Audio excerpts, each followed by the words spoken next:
Allora, Sofia, sei pronta per imparare a cucinare? Prontissima, nonno. Che cosa prepariamo oggi? Oggi prepariamo gli gnocchi di patate, la ricetta di tua bisnonna. La ricetta della bisnonna? Davvero?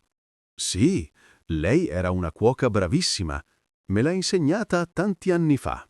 E quali sono gli ingredienti? Pochi e semplici. Patate, farina e un uovo. Solo patata e farina e un uovo? Così semplice? Esatto. Il segreto è la qualità degli ingredienti. E un po' d'amore. Capisco. E la prima cosa da fare? La prima cosa è schiacciare le patate. Le ho già lessate io. Devo schiacciarle con la forchetta? Sì, brava. Molto finemente. Non devono esserci pezzi grandi. Va bene, nonno, faccio subito. Bene, io intanto preparo la farina. Fatto? Adesso come sono? Vediamo. Perfette.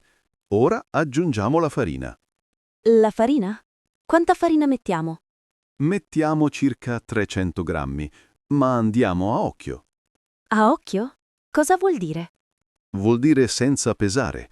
Aggiungiamo un po' alla volta. L'impasto deve essere morbido. Morbido, non duro. Ho capito. E adesso l'uovo. Solo uno, mi raccomando. Perché solo un uovo, nonno? Troppe uova rendono gli gnocchi duri. Questo è un segreto. Ah, un segreto della bisnonna. Proprio così.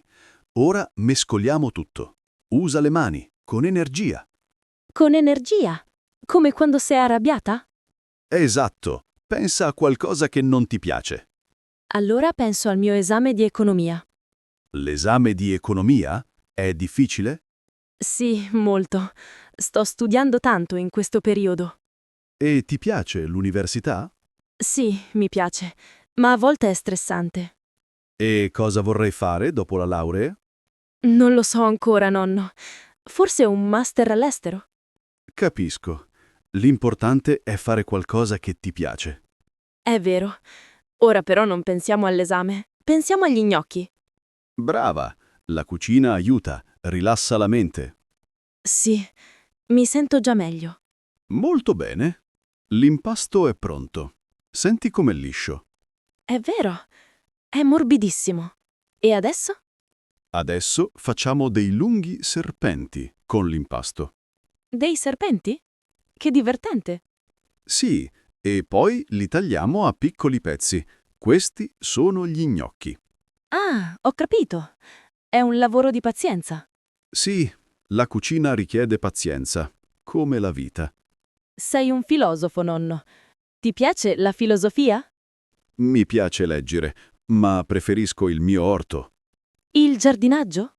Moltissimo. È il mio hobby preferito. Mi tiene occupato. E leggi molto? Che libri leggi? Sì, soprattutto libri di storia. E tu? Cosa fai nel tempo libero? A me piace ascoltare la musica e uscire con le mie amiche. Che musica ascolti? Musica pop, rock, un po' di tutto. E uscite spesso? Sì, quasi ogni fine settimana. Andiamo a bere un aperitivo o al cinema. Al cinema. È caro? Un po' sì, ma con lo sconto per studenti costa meno. Che film hai visto l'ultima volta? Ho visto un film francese, molto romantico. Un film francese. Bello. Ai miei tempi si andava a ballare la domenica. A ballare? E dove andavate? C'era una balera qui in paese. Si chiamava La Lanterna Blu. Che bel nome! E tu e la nonna ballavate bene? Certo, eravamo i migliori. Lei ballava benissimo. Abbiamo finito.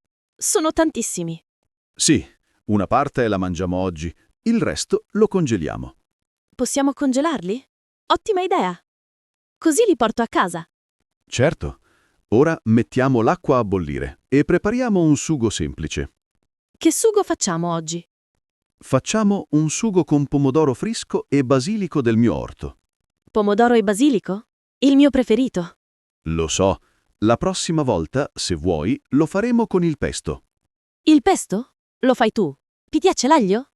Certo, il vero pesto ha l'aglio e i pinoli. È facile. Fantastico! Allora è una promessa. È una promessa. Guarda, l'acqua bolle. Buttiamo gli gnocchi. Ok. E come capisco quando sono cotti? Sono pronti quando vengono a galla. Vengono a galla? Salgono in superficie? Esatto. Ci vogliono solo 2 o 3 minuti. È una cottura molto veloce? Velocissima. Allora, per favore, puoi apparecchiare la tavola? Certo. Quali piatti uso? Quelli bianchi? No, prendi quelli colorati, quelli delle feste. Oggi è un giorno di festa. Va bene. E tu cosa fai dopo pranzo? Io faccio un riposino e poi leggo il giornale. La solita ottima routine. Certo, alla mia età le abitudini sono importanti. La tavola è pronta e gli gnocchi stanno salendo. Perfetto. Allora scoliamo e mangiamo. Nonno, assaggio subito. Mmm, Allora, come sono? sono i più buoni del mondo, davvero. Sono contento. Buon appetito, nipotina mia. Buon appetito, nonno, e grazie per questa bellissima lezione.